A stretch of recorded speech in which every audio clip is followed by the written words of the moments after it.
Well, let's see. I fully agree with everything you've mentioned, for the simple fact I'm a firm believer that religion has no place to do in God's green earth. At least not in controlling one's ability to be able to love, be loved, participate in society, and be able to live a life. If we look at our past histories, unfortunately, religion had so much good and some actually had more bad than good when for the big historical blocks that make up our actual world's history. If we look at the Crusades, for example, that's one where they decided to rampage and try to get people to accept their faith over another. Same goes with witch hunts. You could point at your next door neighbor who was a woman taking care of her home and accuse her of being a witch, and she'd be lucky if she'd get out of it alive. Unfortunately, the actual result of being not a witch or being a witch was the same. You died. If we throw her in the water and she doesn't float, she's not a witch. But if you can't swim, you end up drowning. And if you swim, you float, thus you're a witch. Okay. All that to say that I don't use the Bible when it comes to using my own moral compass. I don't like religious groups trying to pressure the government, be it Canadian in my case, or American in yours, into making decisions that seem to make logical sense to them. But truth be told, do I really care about Bill dating Steve? Do I care about Jane marrying Susan? No. I've got gays in my family, and I'm quite proud of them. In fact, one of them is the best hairdresser I've ever met, and the other one is one of the most accurate accountants that you would ever want to have on your side. They're human beings. When it comes to gays, lesbians, transgenders, people look at it as if it's the most horrible thing on earth. But that's unfortunately something that was passed on from our forefathers, my great-grandfather, so on and so forth. But I was lucky because my family never had any prejudices against gays. Sure, they talked about gays and lesbians, of who was gay and who was lesbian. But you never heard, oh, that shouldn't exist, they should burn in hell, they shouldn't be able to live, so on and so forth. Because they participate in society. And in regards to Catholicism or any other religions that are attached, each one is, God forbid that I'm about to say this, but this is my point of view and only mine. And others may agree or may not, but religion is based on one focal point pretty much throughout the whole of religion.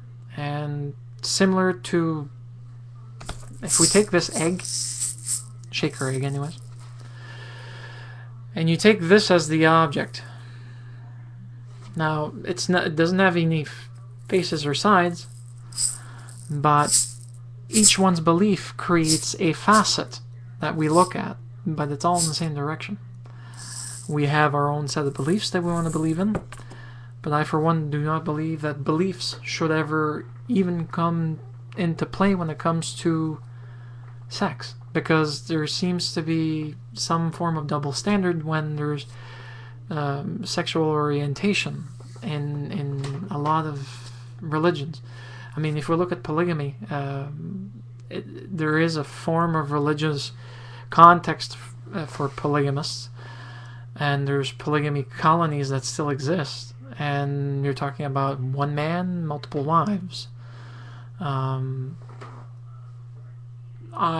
have no reservations on that particular type of subject matter because it doesn't really attach itself to gays and lesbians. I mean, we're talking about affections, about emotions, about a person's own mind, born as they were, not being brainwashed or forced or coerced, making a natural decision for itself. And one thing that I was outraged at when it happened When was they repealed the law allowing gays and lesbians to be legally married in the U.S. and having equal legal rights when it came to everything that you're attached in when you're forming a couple or a relationship. Religion has no basis in it, but yet we attach a firm anchor to the past due to the fact that we believe that that's the right thing to do. It's never been the right thing to do.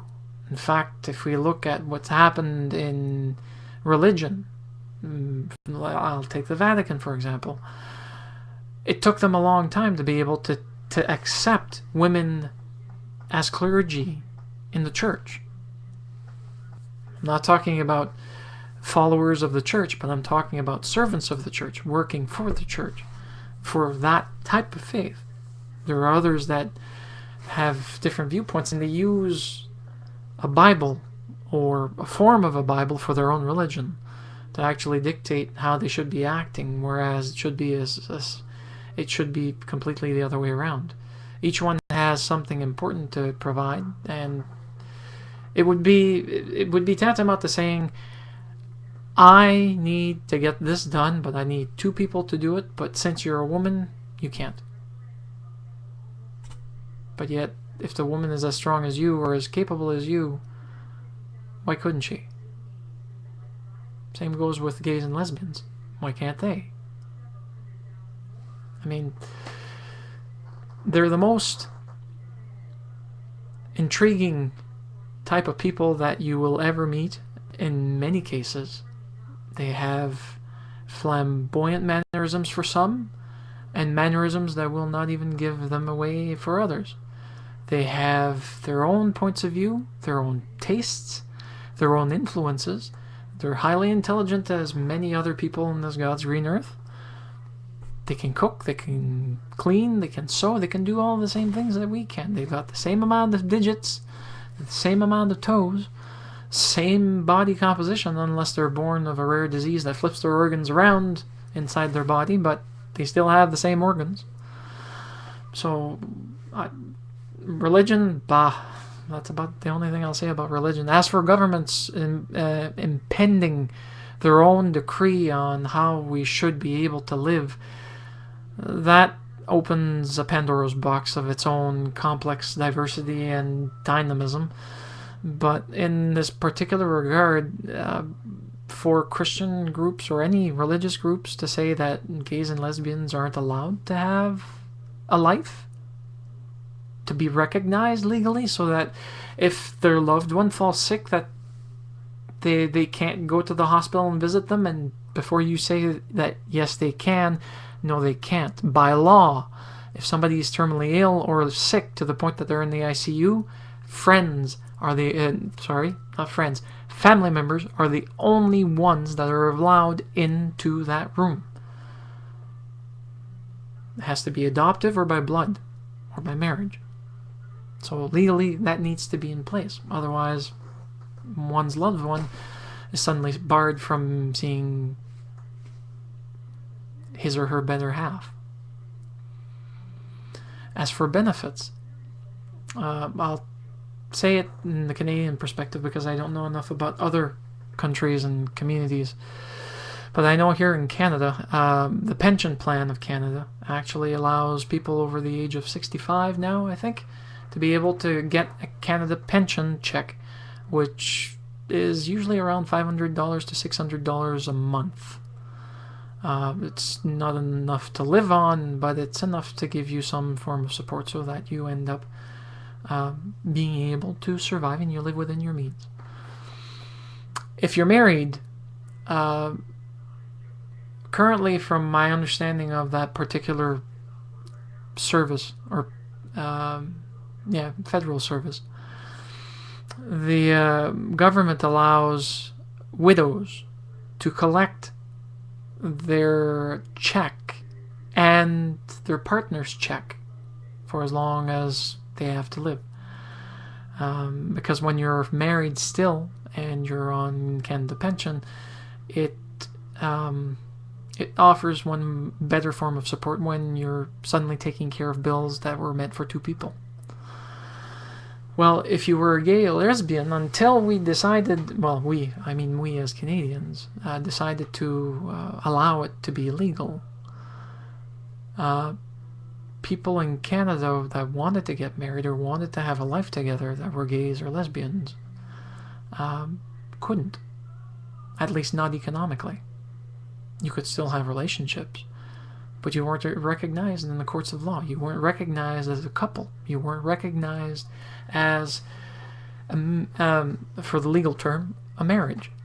Now that that's been allowed, I'm happy that America seems to be following suit, although the radical dynamism of faith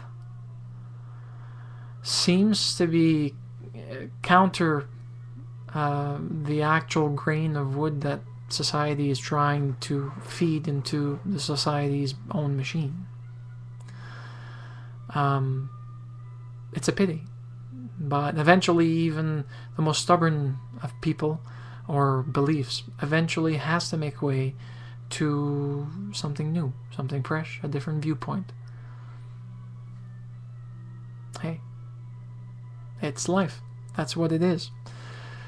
And if religion wants to still be a stick in the mud or be a monkey wrench in the works, it will eventually have to be removed forcefully by whomever decides to have it removed, and say, you have no place in law and society until you sit in your corner and come back with a better behavior in regards to today's modern society.